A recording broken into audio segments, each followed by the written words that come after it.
હાલો હરીશભાઈ, સ્વાગત પ્રવચન. હાલો, જય શ્રી કૃષ્ણ બધાને. સમસ્ત લોંગડી ગામ પટેલ પરિવાર આયોજિત 7મા સ્નેહ મિલન સમારોહમાં અવાજ ન થાવ.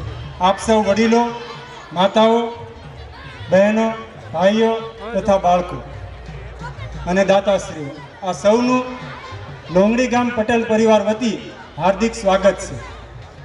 સ્વાગત પ્રવચનની સાથે મને 5 મિનિટ માટે મારો વિચાર રજૂ કરવાનો સમય આપ્યો છે એ બદલ મંચસ્થ એકાઈ આયોજક કમિટી છે એનો પણ આભાર.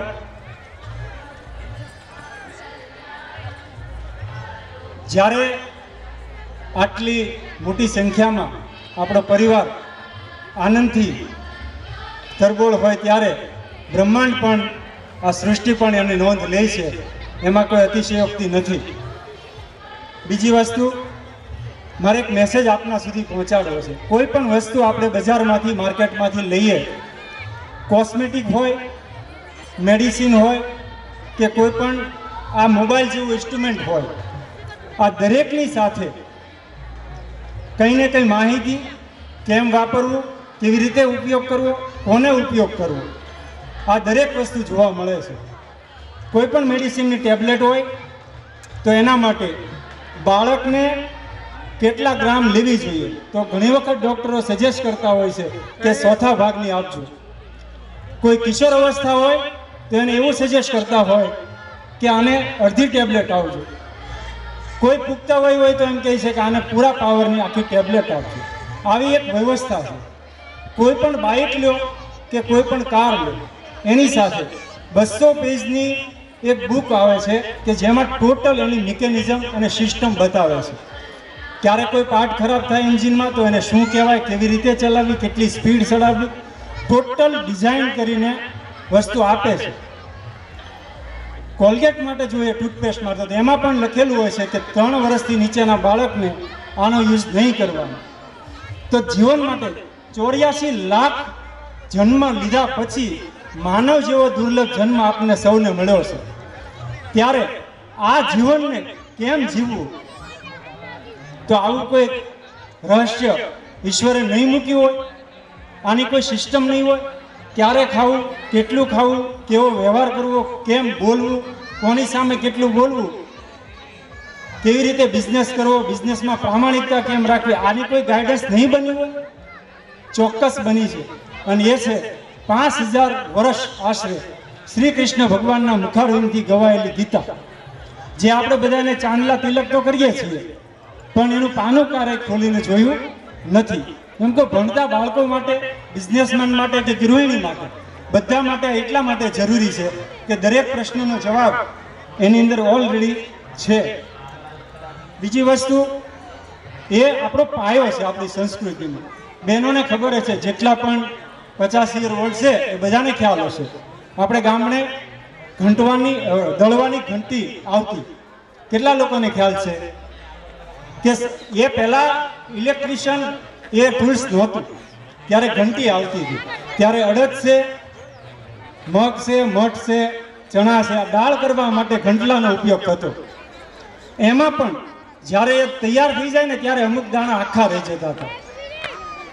હા કે ના? કોઈક દાણા આખા રહી જતા હતા. એનું રીઝન શું? એનું રીઝન એક છે કે એ ધરીની આજુબાજુ હોય છે, ખાલી જગ્યામાં. જે ધરીને પકડી લે છે એનો ક્યારેય લોટ કે ભરડાતું નથી. એમ શ્રીમદ ભાગવત ગીતા એ છે, એ આપણી ધરી છે.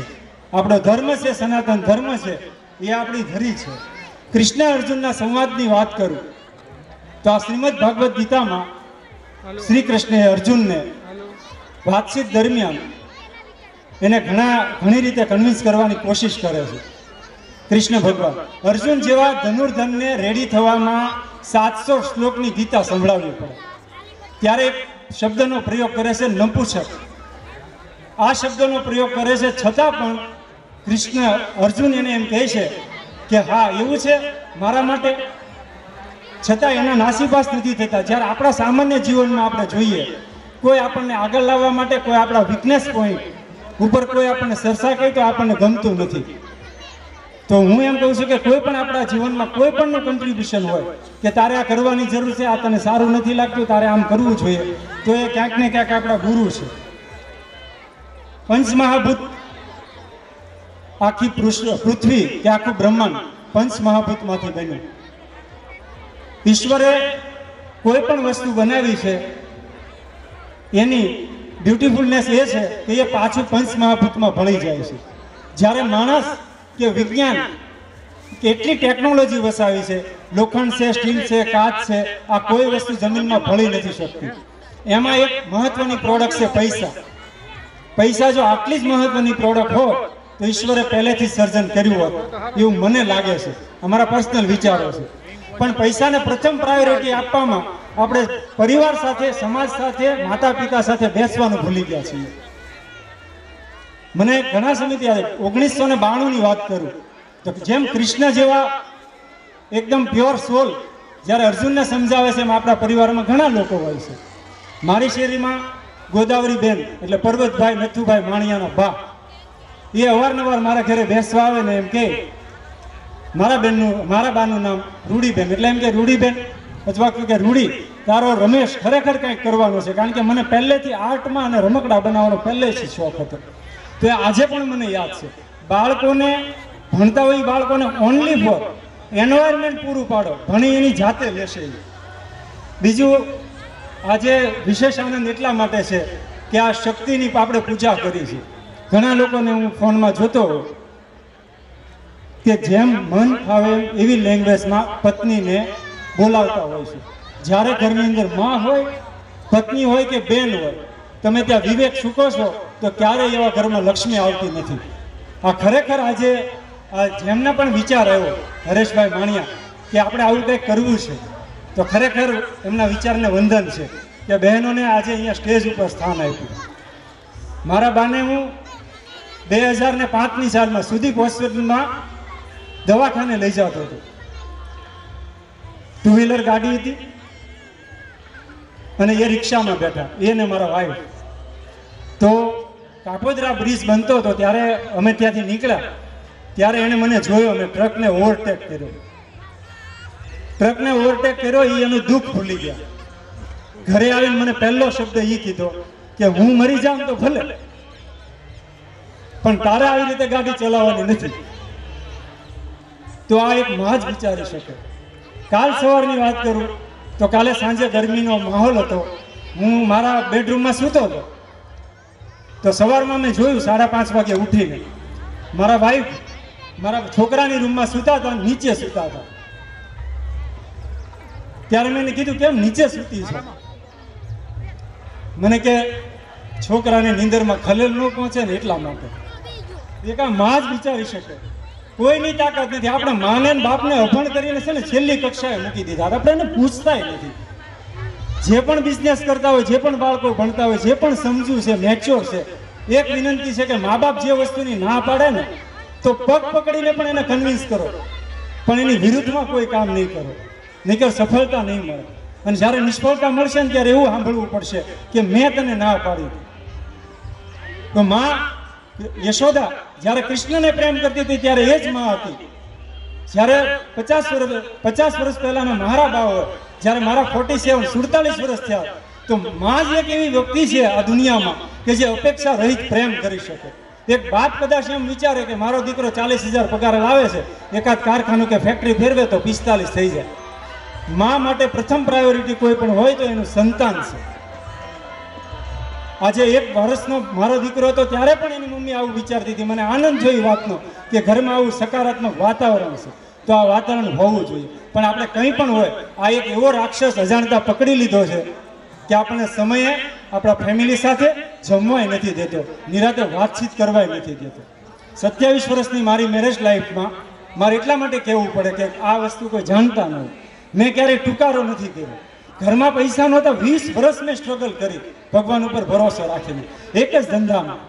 પણ એનો શ્રેય આપવાનો હોય તો હું મારા પરિવારને આપું છું. મારો પરિવાર છે એટલે ઊભો રહી શક્યો છે. ઘણા લોકો મને પૂછે રમેશભાઈ તમારી શક્તિ શું છે? ત્યારે હું કહું કે મારા ભાઈઓનો મારી પ્રત્યેનો પ્રેમ એ જ મારી શક્તિ છે અને એટલે જ હું આ કરી શકું છું. બીજી વસ્તુ અહીંયાથી જેટલા પણ બહેનો બેઠા છે, આપણે અવારનવાર જોયું છે, કોઈ બાળક જમતી વખતે બપોરે 12 વાગે હોય, સાંજે 8 વાગે હોય, બાળક અગર મળમૂત્ર કરે છે તો ખુદ ભાઈઓને ચડે છે, હા કે ના? માતાને એ નથી ચડતું. 100 સલામ એટલા માટે છે કે 5 મિનિટ પછી સાફ સફાઈ કરીને જમવાનું હોય ને તો એને સુખ નથી ચડતું. પણ આપણને કહેવામાં આવે ને તો પુરુષ બરાડા નાખે, આને લેને એમ. શક્ય હોય એટલો ફેમિલીમાં સ્ત્રી પાત્રો છે ને એની વેલ્યુ કરો, એને સન્માન આપો, એને જેમ તેમ કરીને બોલાવો. હું જાણું છું આના પહેલા પણ બાળકોમાં દીકરાઓમાં દીકરી થાય ને એટલે એને ગમે એને મર જેવો શબ્દ વાપરે છે, પણ બાળક માટે છોકરા માટે એ શબ્દ નથી વપરાતો. આપણે હંમેશા એને નીચલા સ્ટેજ ઉપર રાખ્યા છે. આજે મને કહેવાનું એટલે મન થયું છે કે આ સ્ટેજ ઉપર આપણે બહેનોને બેસાડી અને ખરેખર મને બહુ હૃદયથી લાગણી થઈ છે. આપ સૌએ મારી વાતને શાંતિથી સાંભળી એ બદલ હું સહૃદય આપને વંદન કરું છું. ધન્યવાદ. જય શ્રી કૃષ્ણ.